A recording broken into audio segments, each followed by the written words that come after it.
All right, we can go ahead and get started. Tonight's Committee of the Whole meeting on this Tuesday, June 17th at 6:30 PM. Can I get a roll call? Finkler. Here. Hammer. Here. Lawson. Here. Meyer. Here. Reed. Here. Relke. Here. Rostad is excused. I acknowledge this meeting was posted and noticed according to law. All right, first item we have is a public hearing on the preliminary special assessment report for the 2025 Brookside Lane Residential Street and Utility Improvement Project. I will open the public hearing. Is anybody here to, do we have any presentation or just looking for public comment? I'm not sure how you've done these in the past. Brian from Rupert Milky is here to either answer any questions or if you want first citizen comments, if there are any, and then go from there. Okay, we can start with citizen comments. Is there anyone signed up? There is not. Is there anybody that would like to speak that did not get an opportunity to sign up? All right, if you could step up here and state your name and your address, the podium. And then we do have a 3-minute maximum. Okay, I'll try to be brief. My name is Ronald Durst.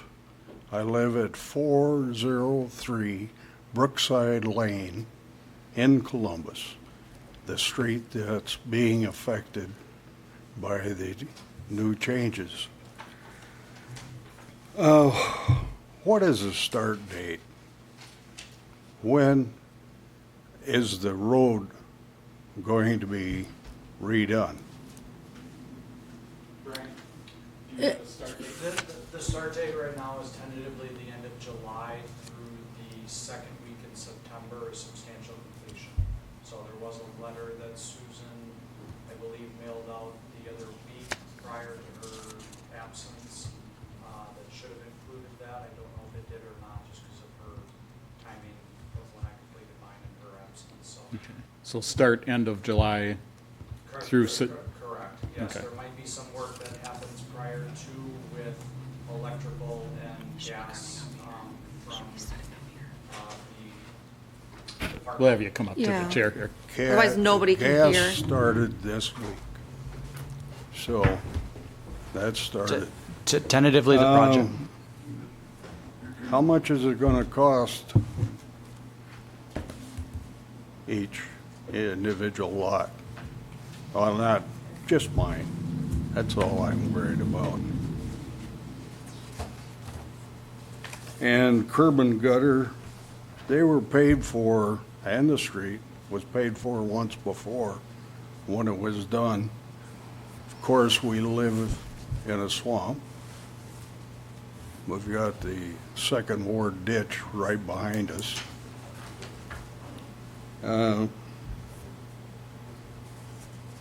That'll lead to another question, but in my front yard, out by close to what is going to be the sidewalk, and the fire hydrant is going to be moved from where it exists over to my property, which, fine, not a problem. But the work is going to cut off the roots of my maple tree.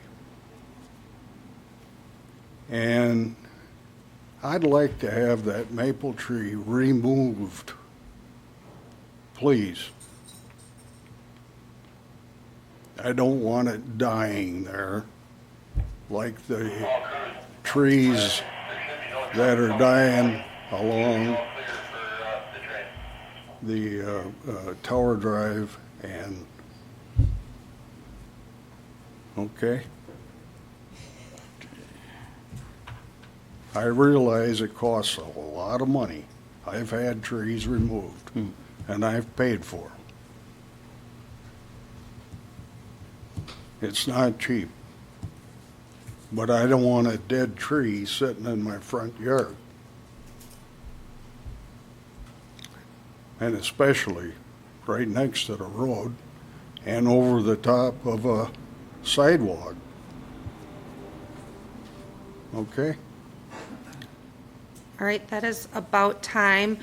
We will take back those considerations. I don't know if you wanted to walk through an overview in your timeline again with the microphone on, just so folks that are listening online can hear.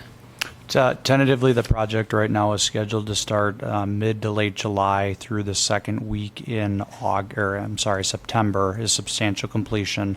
There might be some work that is done prior to with the electric and gas services within the road that may have already commenced already, but contractors expected in there to do the work about mid-July. All right. Thank you. Is there anybody else that would like to speak that didn't get a chance to? Sure, come on up.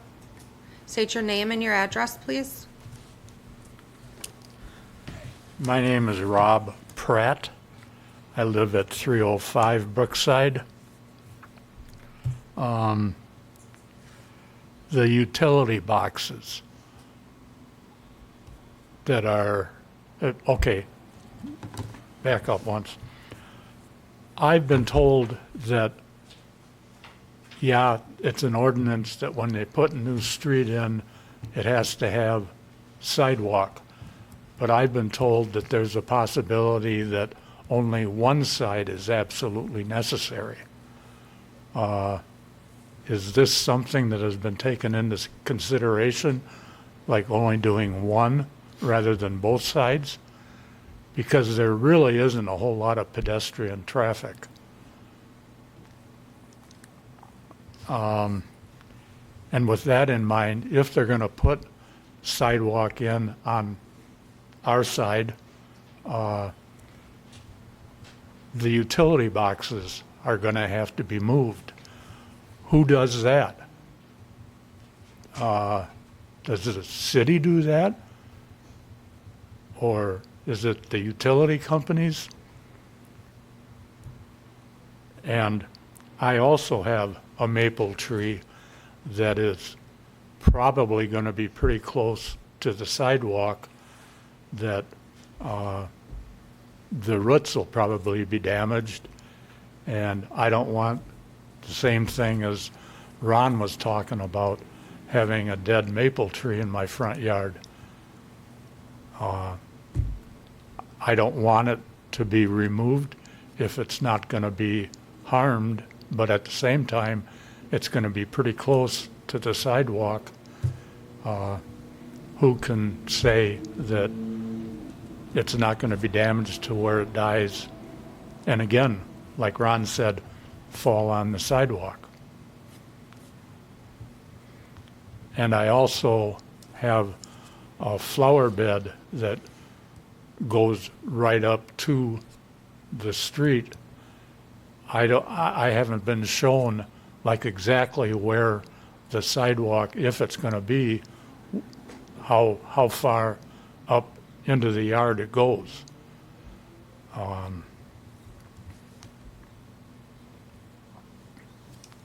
I guess that pretty much covers what I wanted to say. Thank you. Thank you. Is there anybody else that would like to speak that didn't get an opportunity to? Yeah, head on up. Name and address.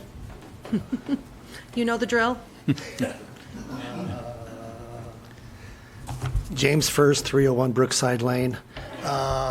There's going to be disruptions to traffic flow, and I assume trash pickup and or mail. Will we have any general notifications when that kind of stuff happens?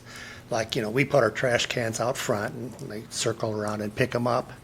And if the street's tore up, do I have to move them now to the Avalon side or something like that?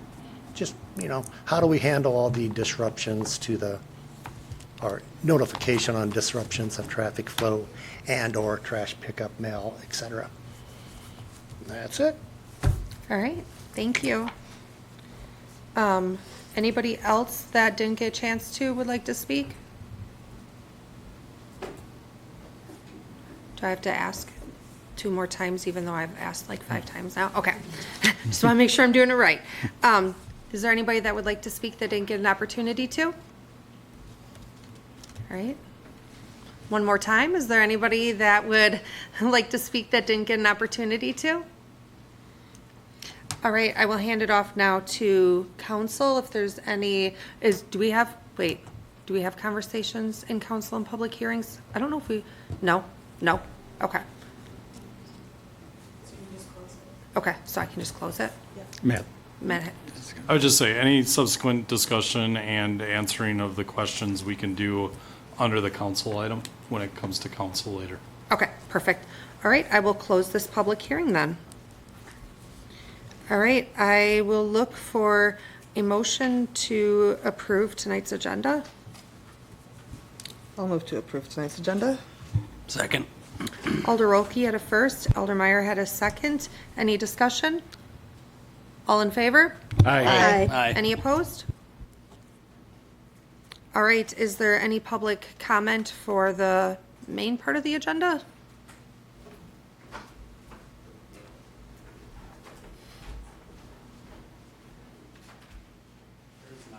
Okay.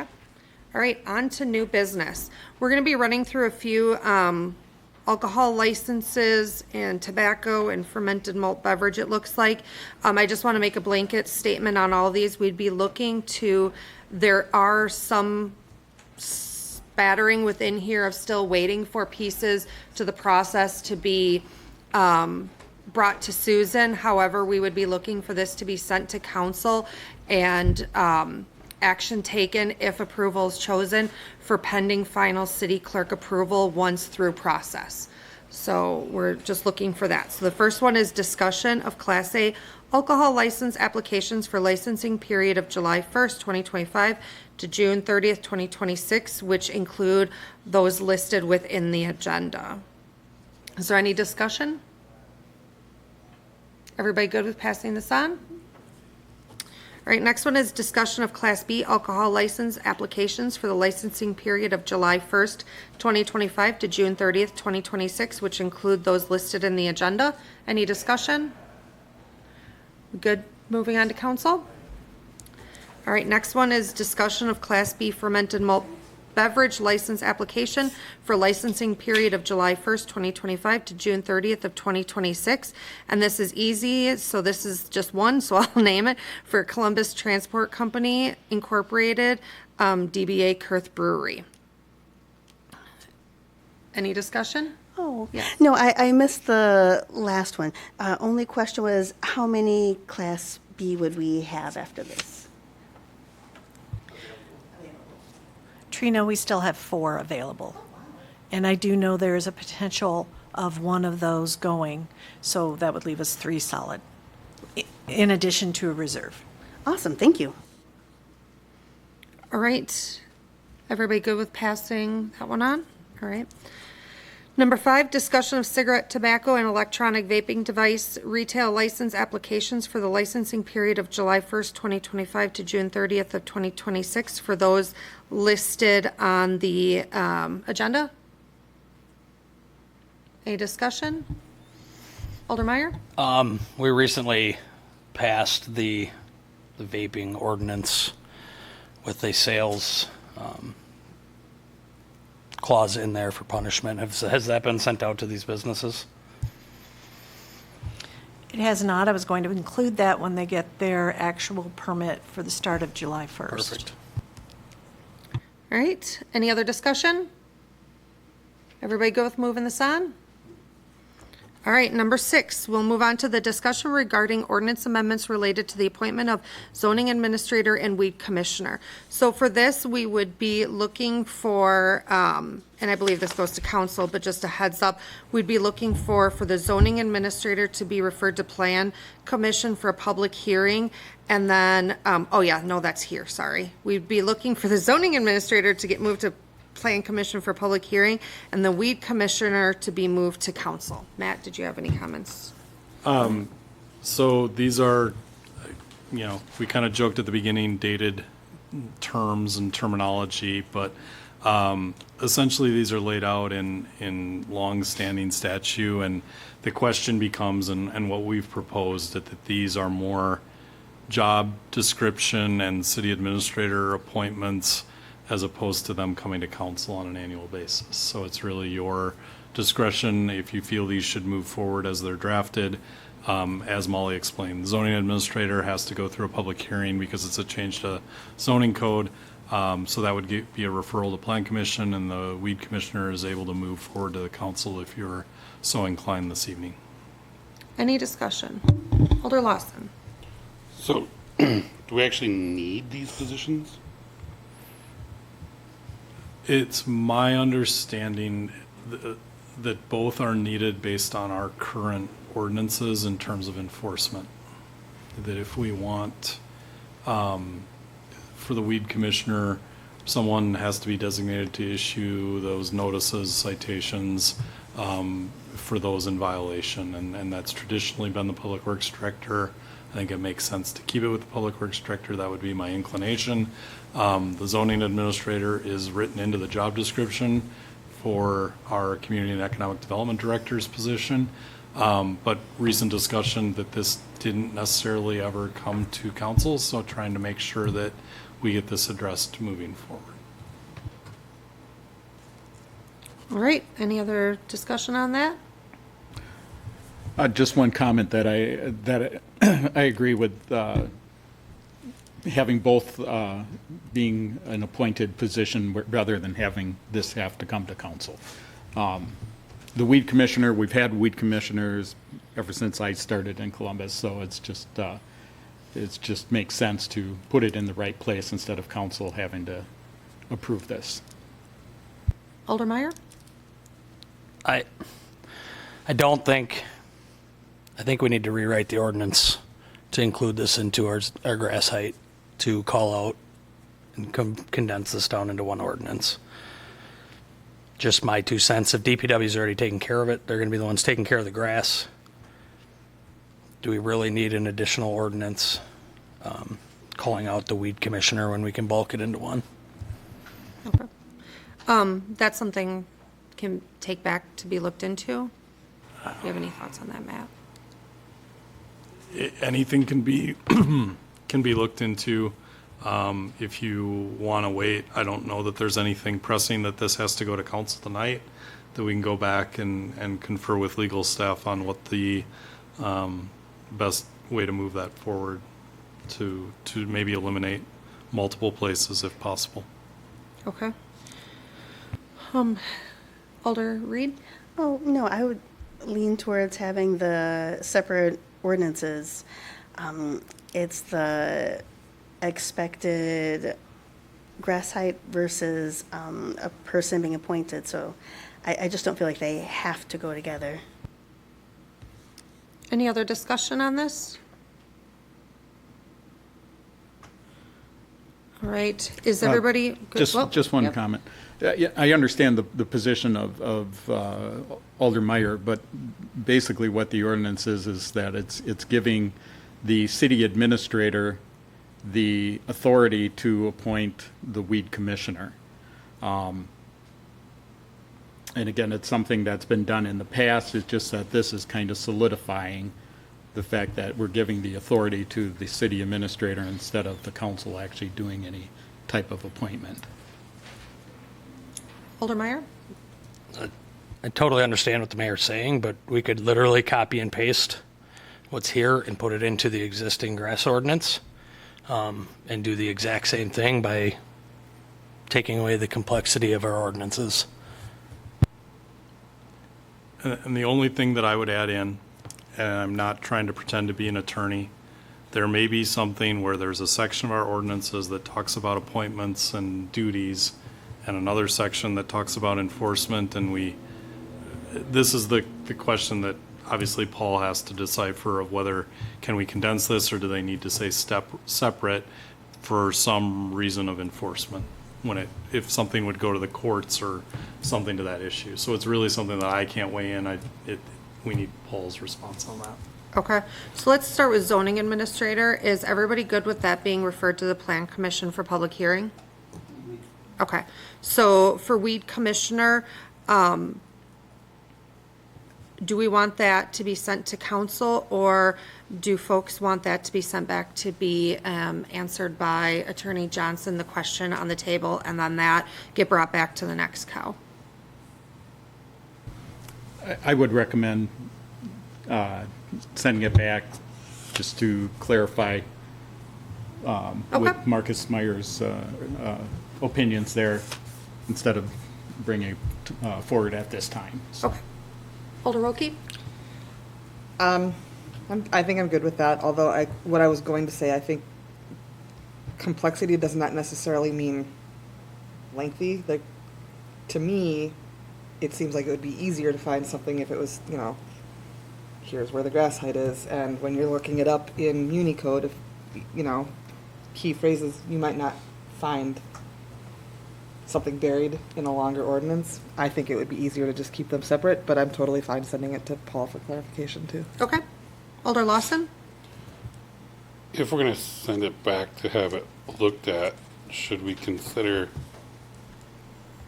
removing the appointment part and just include it as whoever the lead of DPW is, that's part of their job functionality, so we don't have to always appoint? I'm seeing nodding by Matt, so that's something you'd look It's into? worth the discussion. Yeah. Okay, perfect. So it sounds like the zoning administrator, that's gonna go to plan commission, and the weed commissioner will go back to have looked into on just grouping that with potentially the grass height and or the DPW director or superintendent or whatever the new position is gonna be called position. Alder Meyer? I want to make sure that, right, if DPW isn't filled, the department head isn't filled, that we're not pushing this off onto the police department as the first backup, right? I would still like to see what Paul's thoughts are on allowing our city administrator, whether that be the mayor, somebody he appoints to be able to enforce this. I mean, we default to the police department on a lot of stuff, and we shouldn't. And this is one of those places where I don't think we should have officers out measuring the weeds in somebody's yards. They have better things to do. So, Okay. All right, anything else on this? Alder Reed? Oh, thank you. Yeah, my preference is still for keeping things separate. I feel like it'll be more complicated to have them commingled, and that at some point we might want to change the appointment style, but then we're also mixing in with the grass height or the type of weeds. I mean, I'm okay with it going to Paul. I just rather send it to council. Okay. Right. It looks like majority would like this to go to Attorney Johnson to get reviewed, so we'll send that back to Attorney Johnson. It'll come back on the future cow. Anything else on that? All right, next is discussion and consideration of the purchase of 4 used partially equipped police squad vehicles to be paid for with existing LISO, Law Enforcement Support Office funding. And, hello. Hello. Go ahead. So a little bit of background. I believe it was last May I had come to most of, if not all of you guys, presenting a assigned vehicle program that we were looking to start at the police department, looking for ways to recruit higher quality employees, retain employees, and find something to be able to hopefully close the gap that we've had in lack of employment. When I first came to you, I believe we were 2 short. At one point this year, we were 3 short. We're still 2 short. So we're trying to find a way to help close that. And this was brought to you guys in May, and it was approved then to continue with this portion of the program. Since then, we have had disposals of assets.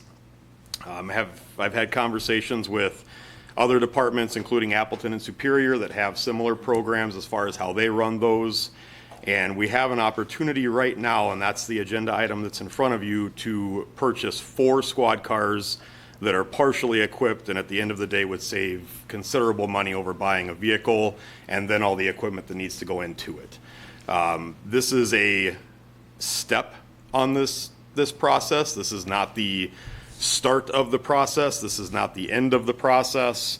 Should these vehicles be approved, there's still radios, computers, radars, camera systems, other things that need purchased. So it'd be a step-by-step implementation of these 4 vehicles.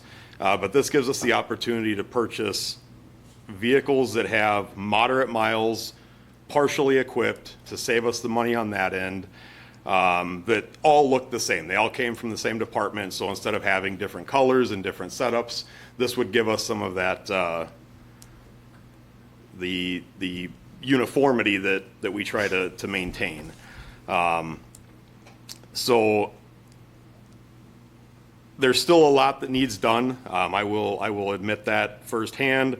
We have a sample policy through Lexipol, which you guys approved, I believe it was last year also, which gives us a step, but we have to still finalize that to fit the city of Columbus. So again, this is just the start of the next step in this program.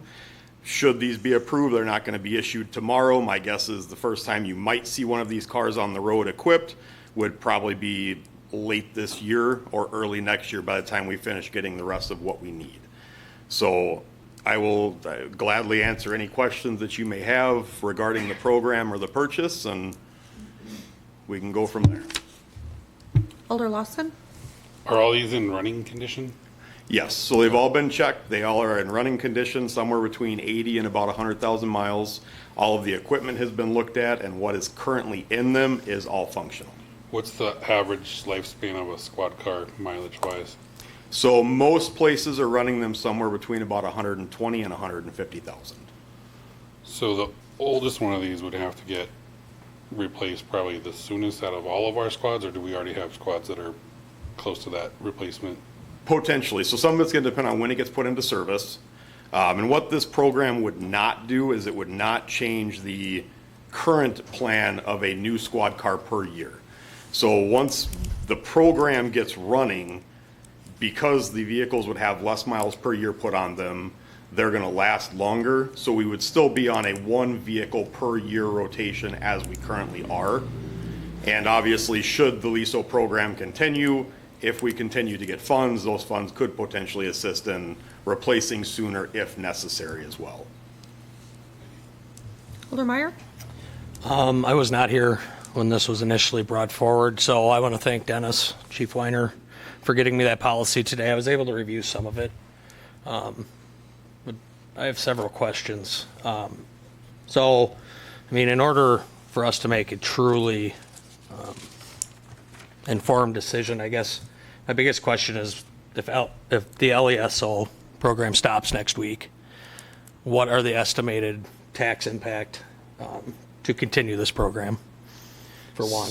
So the only plausible at this point, and again, there's no guarantees with anything, but really the only potential tax impact at all with this program that we can see now is going to be the insurance. Our most expensive vehicles on insurance would cost the city about $3,200 a year for the additional 4. Everything else is already built in with the 6 that we currently have. Well, there's always a concern with any government program of it ending.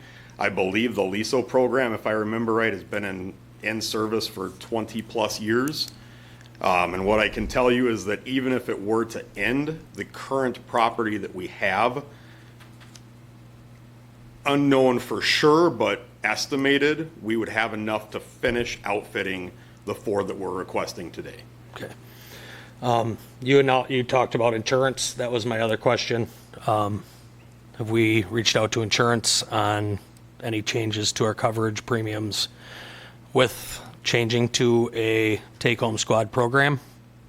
I don't believe that any discussions have been had with insurance about that. Doesn't mean that they... I don't believe those conversations have been had with our insurance company. So I did have that conversation last May, and what I was told is that there is 0 effect to coverage or applicability to it. The vehicle is covered whether it's in the city or not, provided it's not being essentially used for personal reasons, which policy would prohibit that anyways. Okay. And then, so speaking on behalf of Ryan, he reached out to myself and Molly with quite a few concerns on this. I guess he wasn't able to be here today. I think he's in the Bahamas. Lucky him. I don't have a problem with doing this. I want to see you guys be able to figure out a way to retain and recruit officers. I also want to make sure that we put in the back of our head that this is the union contract year. And I think there's other ways that we can impact some of that retention as well. So that's all I got. Any other comments? Oh, yes. Oh, sorry, Alder Reed. So, looking at the agreement, we would receive a minimum of 15,000 for the trade-in that's there? Correct. For So one of the for Hummer? vehicles that we currently have is a little bit more of a specialty vehicle. So rather than going through the standard process of Wisconsin surplus, which is fairly limited to Wisconsin and surrounding states, the company that has these vehicles has agreed to give us a minimum of a $15,000 trade-in. They're going to put it through a nationwide auction system. And then after their fees and whatnot, we would have a discussion if it goes for more of what would come back to the city for use. And if it goes for less, we're guaranteed the 15. Awesome.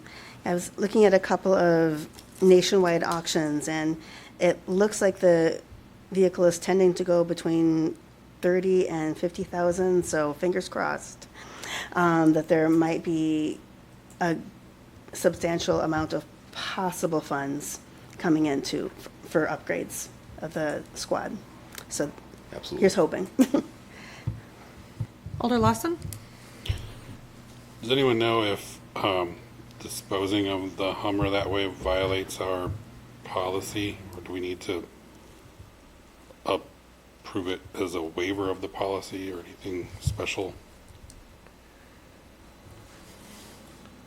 I think the policy allows for that, provided that I sign off that I believe, I'll double check this, but I think the policy was changed to allow for the city administrator to approve exemptions to the traditional Wisconsin surplus auction if it's advantageous to the city to do so. Okay, thank you. Alder Meyer? What is the time frame around this whole proposal? I would really like to see this come back to when Alder Rosted's back with some of the concerns that he's expressed. If we don't approve this tonight, is it dead in the water? The program itself is not dead in the water. This particular deal may be. I don't know what they have slated for these vehicles or if there's other people interested, anything like that. So that'd be a conversation that I'd have to have with B&B. But, you know, obviously we're not going to ask them to hold the vehicles for us or anything like that. So the program itself will not. If you look at the original proposal from May, you know, it had us funds available getting 2 this year because of the, we'll call it success of the program thus far. And this particular thing that came up, we have the opportunity to essentially put ourselves over a year ahead of that proposed schedule.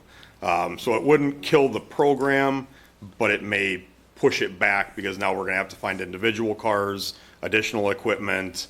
Obviously, the cars on Wisconsin surplus are stripped, so now we have full equipment that we'd have to purchase instead of partial. So there are other avenues, but this is the most, I guess, fiscally responsible that we currently have right now. And then last question I have on this, I promise. What is the estimated amount to outfit these, all 4 of these quad cars to get them onto the road? So some of that's going to depend on where we can get equipment. Panasonic and I believe Motorola, or at least Motorola for sure, currently has a 40% off on the radios. So instead of 45 or 5,000 per radio, they're right around the 3,000 mark.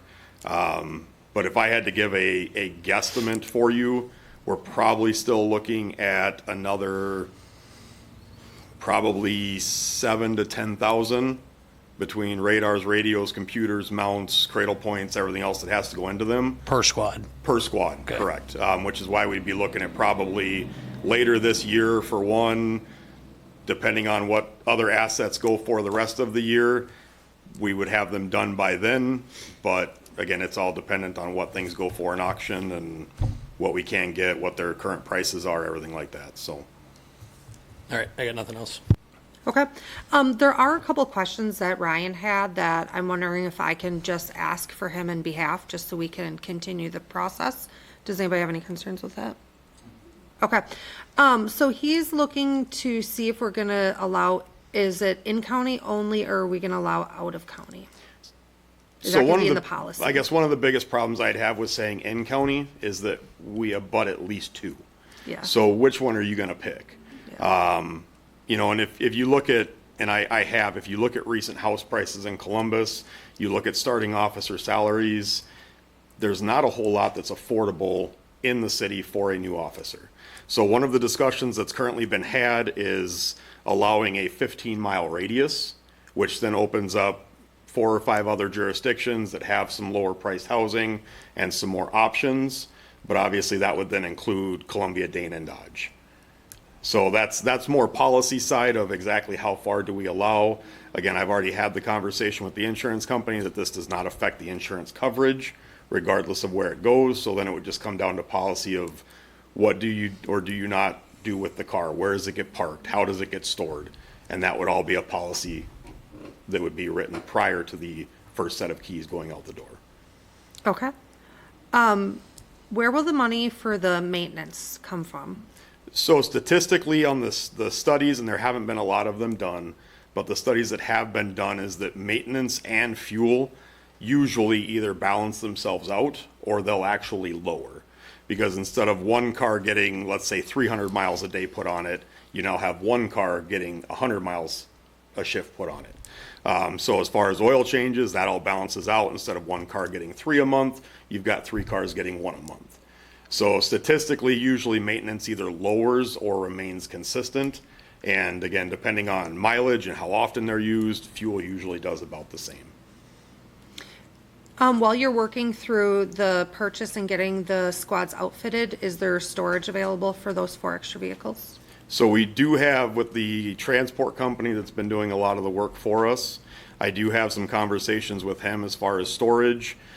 B&B has been extremely helpful, and I'm sure there would be no problem with keeping the cars there if necessary.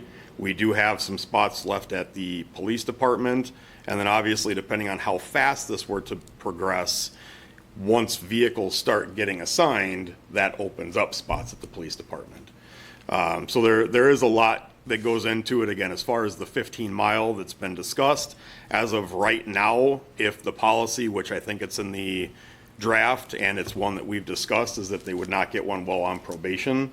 There's currently only 4 people in the department that would even qualify if we started this program tomorrow. Okay. I think that's all the questions that weren't already answered. Does anybody have any other discussion? Just one comment is, you know, I get wanting to wait, but in the same token, we're here as a council. It's unfortunate if somebody can't make it to a meeting, but we can't just put business off if we have a member leaving. For instance, I'm going to be on vacation next month. If things need to happen, they need to happen, and you can't base it off of whether somebody's here or not. So, All right. Any other discussion? Oh, hi, Matt. I know I've asked this before, but it's an interesting question. How many departments have a program like this, like a take-home program? And I'll specify why I'm asking the question, because I stare at a county sheriff vehicle outside my front door, and it's reassuring that it's there. And obviously the county has a take-home program. So I'm just curious, from a municipal county, like, is there a lot of municipalities? Is it a growing number of municipalities? Is it more of a county traditional program? Any thoughts to that? So traditionally, and if you look through the state of Wisconsin, it's usually state and counties that have it due to the ruralness. Dane County does not, but I know Columbia and Dodge for sure do. State Patrol, DNR, they all have them. As far as municipalities, the only 2 in the state that I was able to find are Appleton and Superior. And those are the 2 that we're kind of stealing some of their policy ideas from for our draft policy because they would fit a little bit better for the municipality side. But again, also as far as non-state or traditional take-home programs, those were the only two that I could find in Wisconsin at least. Alder Meyer? One last question, I promise. Is there any research or studies on retention or increased applicants due to a take-home squad program that you are aware of? Studies that I'm aware of, no. I can tell you from my time with the sheriff's office, I had multiple conversations of people that said, I applied here because, and it had to do with the take-home equipment. And again, as with anything, there's a risk to it. I'm trying to find ways of keeping staff without costing the city, $100,000 a year for wage increases to match what Sun Prairie and Beaver Dam are paying. So it could work out phenomenal. We get full staffed and we stay there. It could absolutely crash and we have 3 cars sitting at the PD. Totally understood. I'm just trying to cover all the bases and do my due diligence. I wasn't included in the first half, so. Any other discussion? We good with moving this on to council? All right, awesome. That is it, so I'd look for a motion to adjourn. Motion to adjourn. Second. First by Alder Rolke, second by Alder Meyer. Any discussion? All in favor? Aye. Any opposed? We are adjourned.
Right, good evening, everybody, and welcome to tonight's Common Council regular meeting of Tuesday, June 14th of 2025.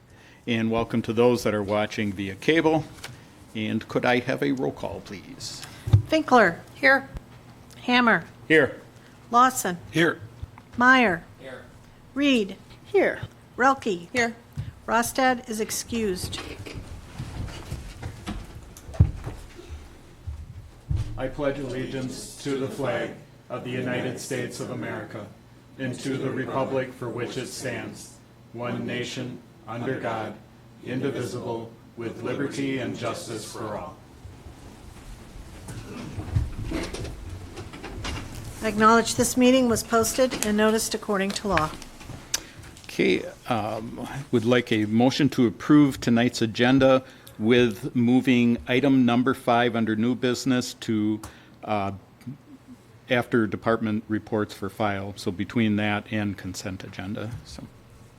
I move to approve as stated. Second. Okay, motion by Alder Finkler, second by Alder Lawson to approve tonight's agenda with the change. Any discussion? Hearing none, all in favor? Aye. Aye. Opposed? Okay. Public comment for this?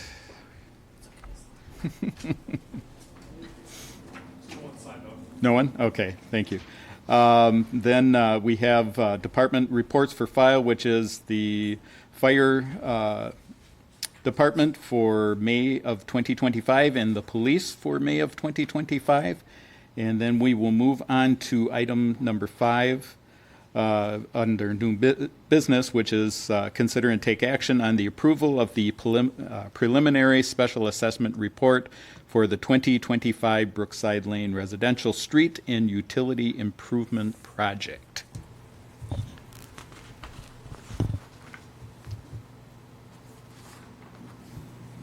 I'll move to approve the preliminary special assessment report for the 2025 Brookside Lane Residential Street and Utility Improvement Project. I'll second.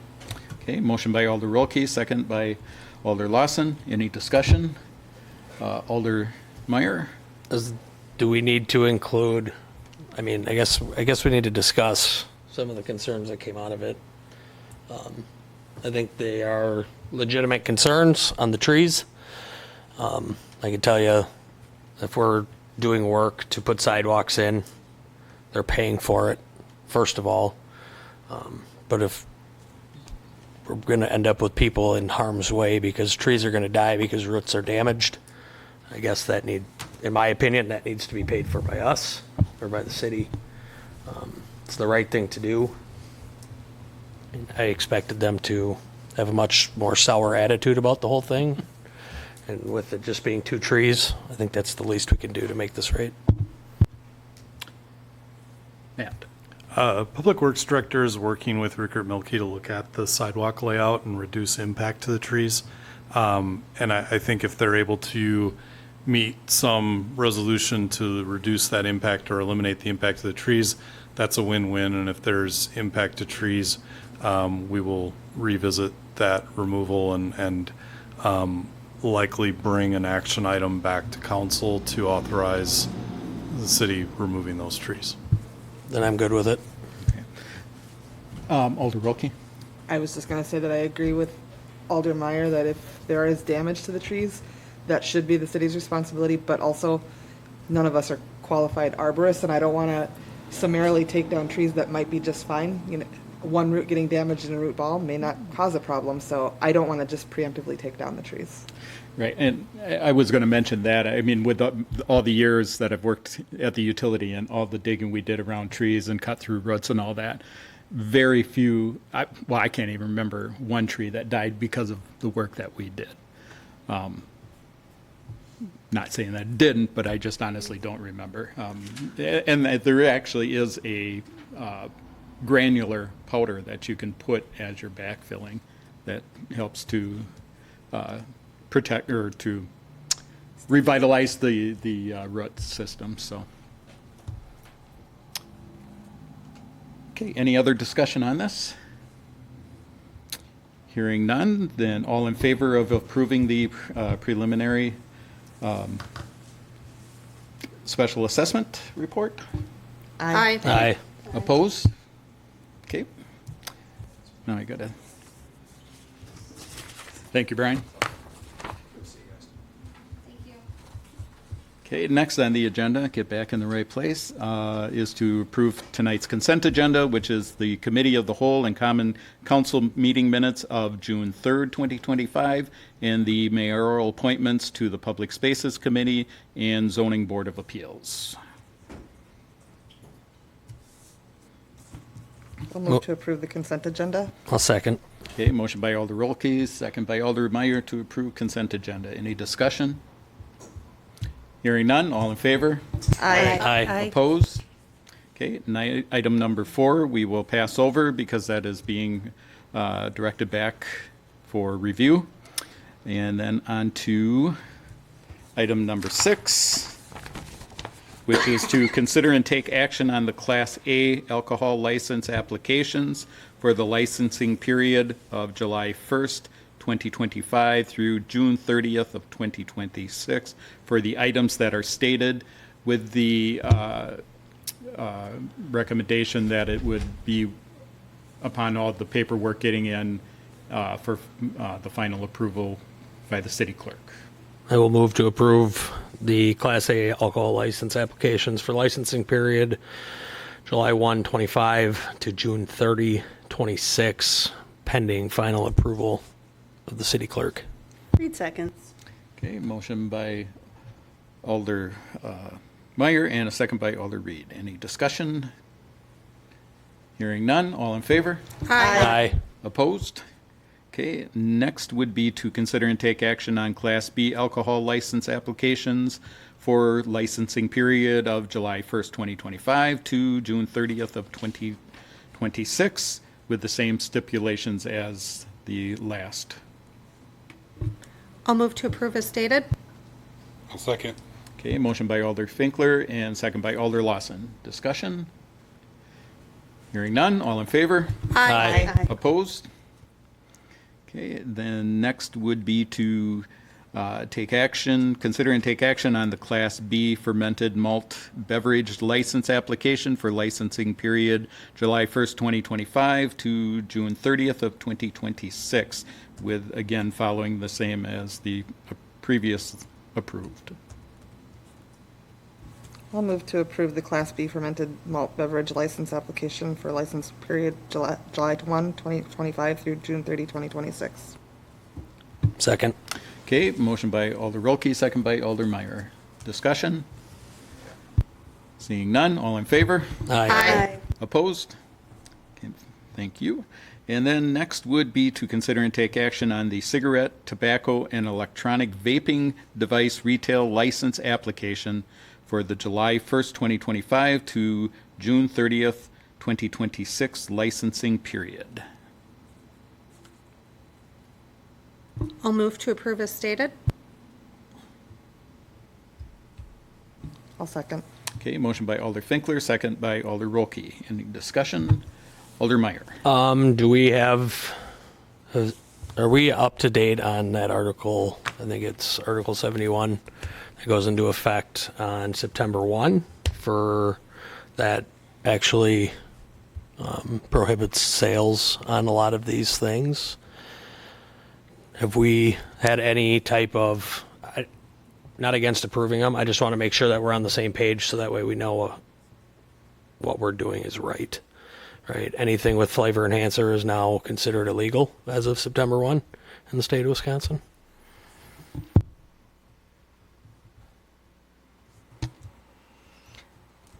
Can I speak? Yes. Joe? Okay. Yeah. We have not received anything formally from the DOR in writing as clerks for any new legislation that would be coming out in September. I do feel that once we file with the DOR who all is being permitted this year, which will obviously happen the first part of July, they directly notify all of the agents and all of the shop owners of any law changes as well. So as soon as I hear about it or the store owners hear about it, I'm sure people will have to be paying attention. Yeah, this to was that. brought to me by Chester Bandits just the other day. So just a inquiry of making sure that we're all good. Right. Any other discussion? Okay, hearing none. All in favor? Aye. Opposed? Okay, motion carries. Let's see, consider and take action on the resident or the non-resident fee policy for recreation programs. That did go back with a recommendation from the, gotta find my spot here, from the rec department, or the rec committee, sorry. Bear with me.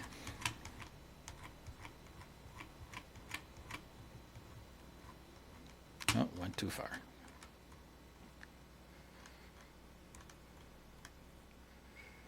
Okay, and the rec committee's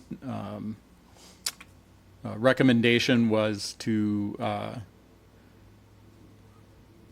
go with what was stated previously, correct? And then, but then with currently the community center programs are exempt from this fee difference at this time. So, you making a motion or? Okay. I move to approve the non-resident fee policy. Second? Okay, motion by Alder Lawson, second by Alder Finkler. Any discussion on that? Okay, hearing none. All in favor? Aye. Opposed? Okay. Then next would be to consider and take action on the purchase of 4 used partially equipped police squad vehicles from B&B in the amount of $25,000. I'll move to approve the purchase of 4 used partially equipped police squad vehicles from B&B in the amount of $25,000. Reed seconds. Okay, motion by Alder Wilkie, second by Alder Reed. Discussion, further discussion on this? Okay, hearing none, roll call. Reed. Aye. Lawson. Aye. Rostad is excused. Finkler. Aye. Meyer. Aye. Relke. Aye. Ayes have it, 5-0. All right, thank you. And next would be to consider and take action on the claims in the amount of $121,719.36. I move to pay the claims in the amount of $121,719.36. Second. Okay, motion by Alder Lawson, second by Alder Meyer. Any discussion on this?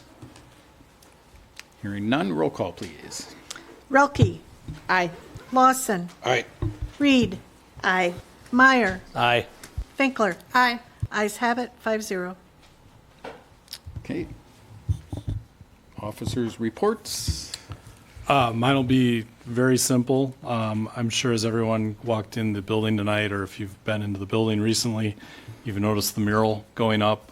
There was a thank you posted yesterday on social media and put on the city's website. A lot of people to thank to make this happen, but I think specifically the artists behind the work that was done, Laura Weichert, Brad Baston, and Sherry Colhane. It was just phenomenal to get to watch them out my window as they worked, and we're out there consistently over the past month putting in a lot of hours. Everyone, the amount of people coming to City Hall, not to come to City Hall, but to just come and see the mural throughout the day. I've got a great vantage point there. It's been a great addition, beautiful to see, and I hope it spurns more interest in the arts and doing more public art throughout the community. But really kudos to those 3 for their work. That's all I have.